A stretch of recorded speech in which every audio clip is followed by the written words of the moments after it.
Hello, everybody. Welcome to week 5 of the course. We're officially halfway done. Hope everybody's doing well. I am now in Virginia. My wife and Adelaide and I traveled up last week, so I'll be here for the remainder of the course. So I won't be able to meet with you guys in person. But if you do have questions, want to talk to me face to face, we can do Skype, we can do a phone call, or we can do it mostly by email, I would imagine. Okay, so we've moved into the second half of the course.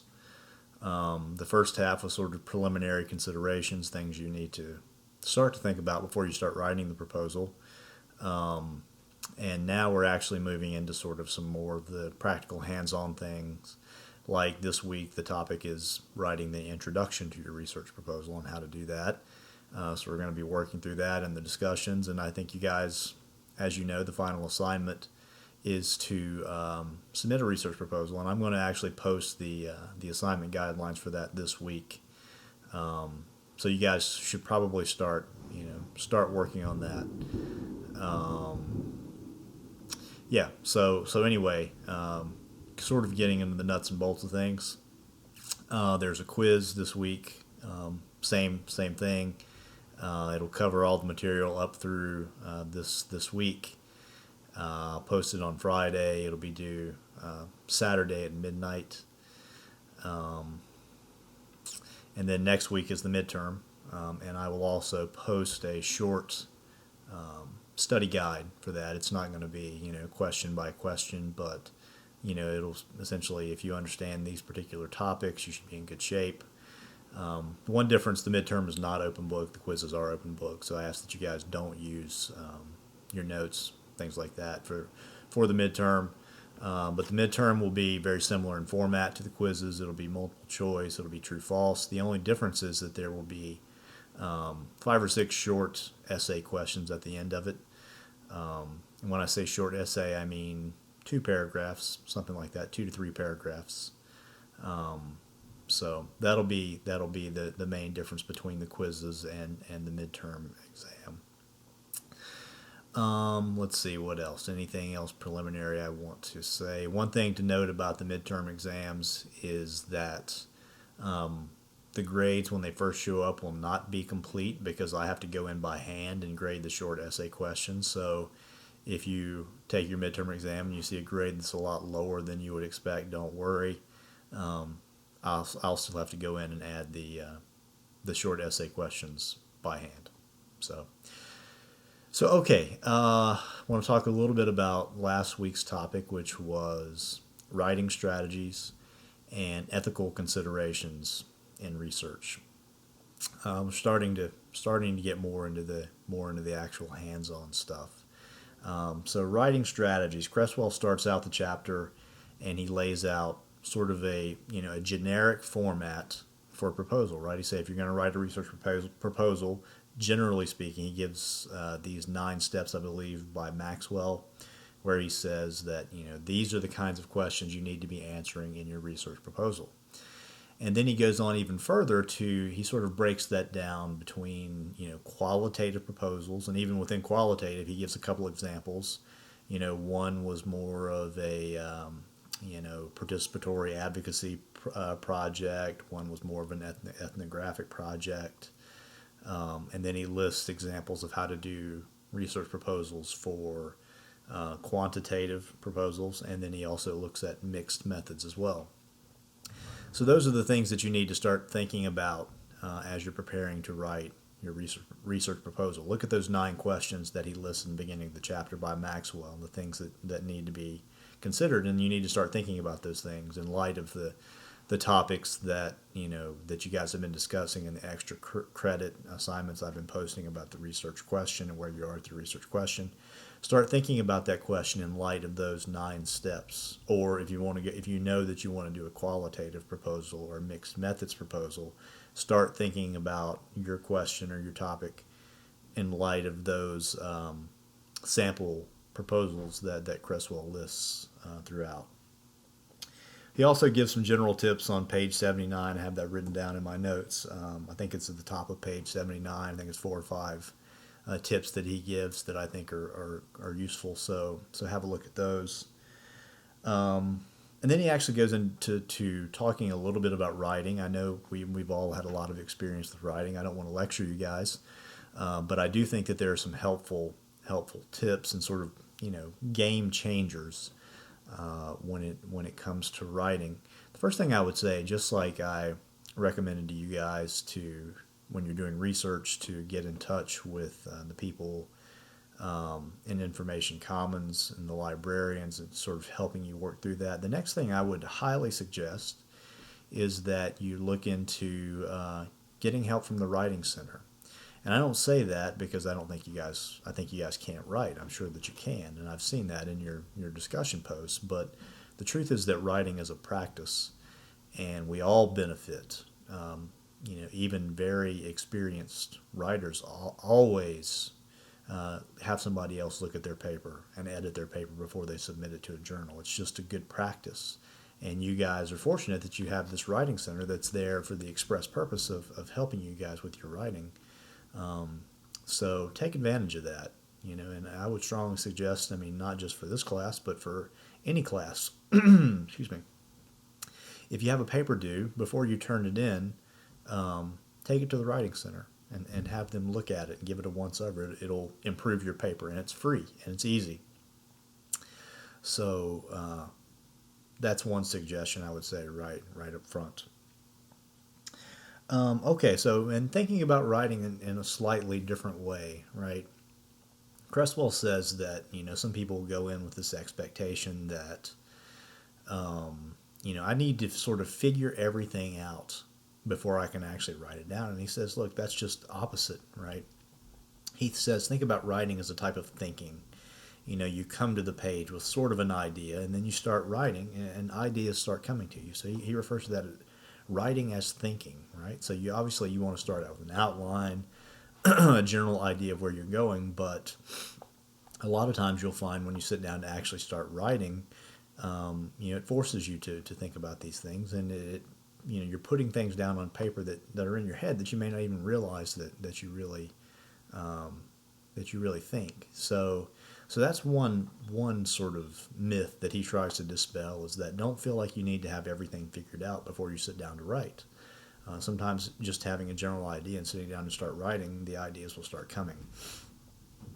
Another thing that he says, and I think this is really important, and it's actually something that I'm trying to institute in my life right now, is to get into a daily habit of writing, right? So I know we all have this tendency of putting off whatever writing project we have until we get close to the deadline, and then we scramble and try to make it happen. Rather than do that, we have 5 weeks left in the course, right? So rather than waiting to the last week or the last minute and scrambling around for the last 2 days, why not take 15 to 30 minutes each day, Monday through Friday? It's not a lot of time. Put it on your calendar and devote that time to working on writing your proposal. It's easy. And anytime you have to write a paper, you develop that daily habit of writing. And that's how you actually become a writer, is by doing it daily and forming sort of a practice of writing, rather than, waiting until the end of the semester and scrambling. And it also not only is going to make you a better writer, but it's going to make you a better thinker, because as you're writing, you're going to realize, oh, well, maybe I should have thought about this. And, if I'm going to do this particular proposal, I need to answer this particular question, right? So rather than waiting until the last, 2 or 3 days, and then you realize you have all these unanswered questions and you can't even get to them, right? It gives you a lot more time to get ready for that. So I think that's a great tip. Having a thunderstorm outside. A couple other things he mentioned, as far as stylistic things. These things kind of vary, right? But he gives you some general stylistic tips. I think one of the most important ones is to be consistent, right? So if you're going to do APA, citations or whatever, you need to be consistent throughout as you do that. Don't switch back and forth between citation styles or even the stylistic elements that you're using. Let's see, what else? Also, obviously, he talks about using active voice, rather than using passive voice, right? And this is something that some of you may actually be uncomfortable with based on other classes that you've taken, but I encourage you to write in first person, right? I think it makes the argument clearer, it makes your papers clearer, and it makes them more powerful. So you don't have to refer to yourself as this author thinks that. You can say, I think that. If you're not comfortable with that, I'm not going to force you to do it. But there are a lot of academics out there now. Some are still caught in the past, but there are a lot of academics out there now who say this is the best way to write. So you can't just assume because you took a class 3 or 4 years ago by a certain person who said academics always have to write in third person. You have to write in third person. You don't. There are lots of academics out there who write in first person, and their articles are very accessible. So anyway, definitely write an active voice, and consider writing in first person would be my advice. Okay, so that's pretty much just sort of a broad overview of what Creswell was talking about with writing. Ethics in research obviously is a huge topic, right? And a lot of it goes back to the research that was done by the Nazis, during World War II on concentration camp prisoners, and the Japanese, and their sort of Chinese prison camps. And not even is it, it's not just sort of Nazis, and we want to demonize, right? And the Nazis are conducting this unethical research on Jewish prisoners, and the Japanese were doing. But in fact, we're doing it in America as well. If you guys aren't familiar with the Tuskegee syphilis experiment, I strongly suggest that you watch a short video on that or read up on that. And that's essentially where the United States government, the National Institute of Health, essentially the Department of Health and Human Services now, conducted this 40 or 50 year longitudinal study. They wanted to understand what the effects of syphilis were on the population as they aged. And they did it under the auspices. They went into this sort of very poor and uneducated community in the Deep South, and it was an African American population.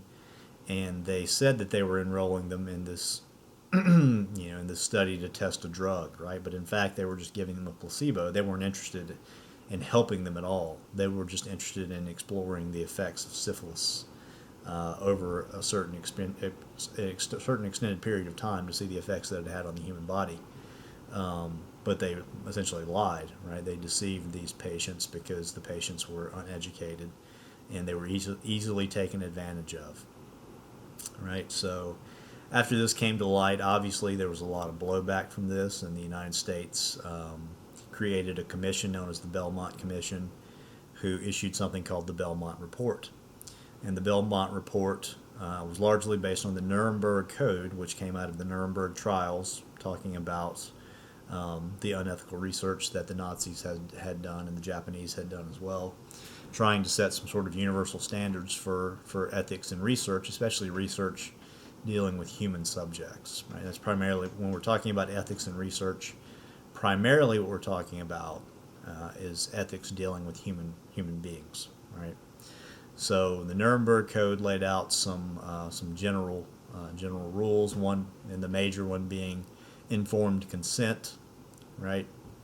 So the people have to willingly agree to do this, and further, not only that, they have to understand the study. Because if it was just consent, the people in the Tuskegee experiment gave consent, right? But they didn't give informed consent because they didn't know what they were giving consent to. Beneficence was another one. The research has to be beneficial, and if there are risks involved in the research, the gains from the research have to outweigh the potential risks, right? And if there are risks, the participants have to be made aware of those risks, and they have to agree to accepting that risks. And another one is reciprocity, which means that there are benefits not only for the researchers, but there are benefits for the participants as well. So there's several of these sort of guiding principles that came out of the Belmont Report and the Nuremberg trials. But essentially what they did was the Belmont Report led to the creation of something called an IRB, Institutional Review Board, right? Any institution in the United States that conducts research is required by law to have an institutional review board. And anytime you're doing research that deals with human subjects, you're required to submit your research proposal, which we're working on in this class. You're required to submit that research proposal to your institution's IRB. So in our case, it would be USF. The University of South Florida has an institutional review board in Tampa that reviews all research proposals that deal with human subjects.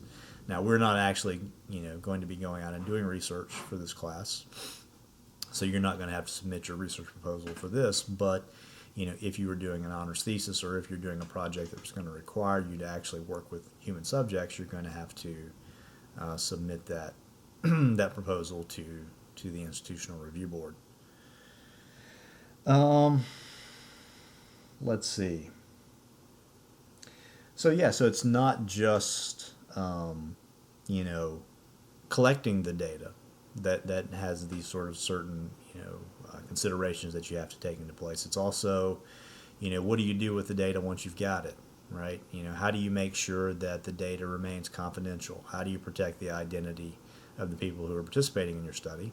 But of course, that also assumes that everybody wants to be anonymous, and a lot of participants do not want to be anonymous. Maybe they have something that they want to say about this particular topic. So you can't go in assuming that everybody wants to remain confidential. But those who do, you have to develop certain procedures to help anonymize your participants. What are you going to do with the data? How are you going to make sure that even if if confidentiality is a big concern of yours, how are you going to make sure that somebody that's unauthorized doesn't gain access to your data, right? How are you going to securely store that data? Are you going to put it on a flash drive and put it in a safe somewhere? Are you going to put it in an encrypted file on on your computer? So all these things you have to take into account. One thing that this that Creswell was talking about that is really important to do is, in order to ensure the accuracy of the research that you're actually doing, and making sure that the writing that you're doing and the analysis that you've done on that data has been accurate and true to what your participants were going to say, you need to release the details of that study to your participants and say, this is something that's called member checking, and make sure that, hey, have I accurately captured? And a lot of times this happens with interview transcripts. You'll do the interview, you'll transcribe the interview, and then you'll actually send the transcript back to the participants and verify the accuracy and make sure that what you have captured is what they were trying to say. So bottom line, there are a lot of ethical considerations to take into account if you're going to be working with human subjects, especially if you're working with vulnerable populations, right? So I know some people have talked about working with victims of human trafficking. Obviously, this is a vulnerable population, right? And you have to go through special safeguards, and your proposal has to have special considerations put into place before the IRB will even grant you permission to work with vulnerable populations. Oftentimes, it's children under a certain age. It could be the elderly. It could be people with mental illnesses.